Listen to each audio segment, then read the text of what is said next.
6 months ago in Sri Lanka, amid sovereign debt default and economic chaos, there was a revolution.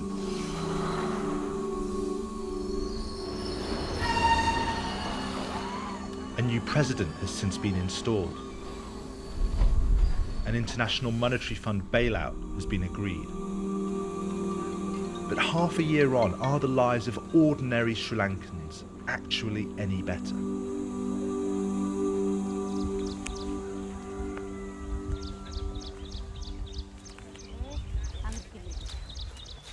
Is a new day dawning for the country's agricultural sector, on which a quarter of the population depends? Sri Lankan tea pickers like these earn a day rate of around 1,000 rupees, a little less than $3.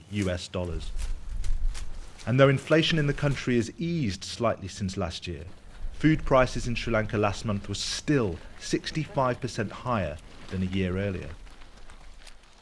சீனி எல்லாம் கூடத்தானேங்க sir எல்லாம் bus கட்டணும் எல்லாம் கூடத்தானேங்க sir அதனால் பொருளாதார கொஞ்சம் பிரச்சனையாக தாங்க சார் இருக்குது போதுமான அளவுக்கு அவ்வளோக்கு இருக்குதுன்னு சொல்ல இயலாதுங்க சார் அப்படி தாங்க சார் பயமாக தாங்க சார் இருக்குது. More than 8 million people, more than a third of Sri Lanka's population, are today estimated to be food insecure by the United Nations. They are not eating adequate number of meals, as well as their composition of their meals are compromised. They're not having access to animal proteins such as meat, fish or dairy product, and they're resorting to commodities which are not nutritious. When it comes to food security, it's far from over. The high cost of food is forcing some to make agonizing choices between eating, medicine and investment in education. இந்த வேலைவாசி கூட பிள்ளைகளுக்கு படிப்பு குறைவு படிப்பெல்லாம் குறைவு தானே sir படிக்கிறது குறைவு பிள்ளைகளுக்கு மற்றது விலைவாசி கூட ஸ்கூல் புக்ஸ் எல்லாம் கொஞ்சம் எடுக்கிறதுக்கு கஷ்டமாக இருக்குது ரொம்ப விலை இப்போ 10 ரூபாய்க்கு இருந்த பென்சில் இப்போ 60 ரூபா லேசர் ஒன்று 50 ரூபா அதனால கொஞ்சம் கஷ்டம் இருக்குது அந்த விலைவாசி கூடுனது வந்து கஷ்டம் தான் இனி சமாளிக்க கஷ்டம் கொஞ்சம் பிள்ளைகளுக்கு படிக்கிறதுக்கு கஷ்டமாக இருக்குது. Sri Lankan farming is still reeling from the disastrous legacy of a short-lived government ban on chemical fertiliser imports in 2021. And now the soaring price of those inputs on global markets in the wake of the invasion of Ukraine. And it's a tragedy because last year was a good year for tea prices. Had we had that crop, it was ours for the taking. Inflation is very high in Sri Lanka. Do the tea pickers expect wages to rise to compensate them for that? Of course, not only pickers, everyone would like a wage increase, but we have to look at the reality of the business. I understand the requirement for higher wages, but that has to be taken in conjunction with the affordability. The fuel queues that snaked around this country 6 months ago have gone, thanks to a digital rationing system. Tourists are returning, but experts warn that appearances can be deceptive. I think there are sort of parallel universes really in Sri Lanka.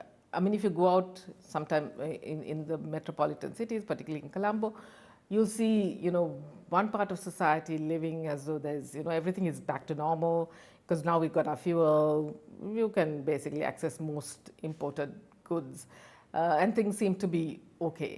But I think if you go out a little bit and not even outside, there's another segment of society that is really struggling because of the high cost of living, access to, basic services.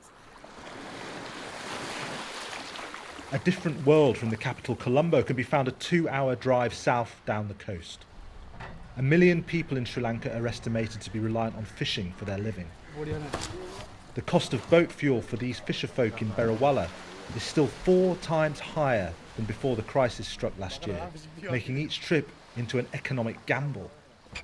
Sometimes கொண்டாடுறாங்க sometimes இல்லை குறைஞ்ச ஒரு 100 kilo 150 kilo மீன் பிடிக்கணும் சேப்பாக போகிறதுக்கு இப்படியே வைத்து கொண்டிருந்தா பயம்தான் நீ எப்படி ஊரில் நிற்சி வாலின்னு சொல்லி பயம் இப்படியே வைத்து கொண்டிருந்தேன் நாங்களும் பிடிச்சி 3 புல்லேஜி கொண்டாட்டிச்சு எல்லாரையும் பார்க்கணும் எங்களுக்கு இனி வேற ஒன்றும் தெரியும் இதுதான் தெரியும் எல்லாரும் வெளிநாட்டுக்கு தான் போகிற மிச்சம் பேர். Places like this feel like the sharp end of Sri Lanka's economic crisis at the moment. It's clear that in some parts of the country life has got somewhat better in recent months, but in places like this, it's really just as painful as it was before the fall of the government. After a bad storm, there's often an extensive repair job. This is a lesson a still economically broken Sri Lanka knows well.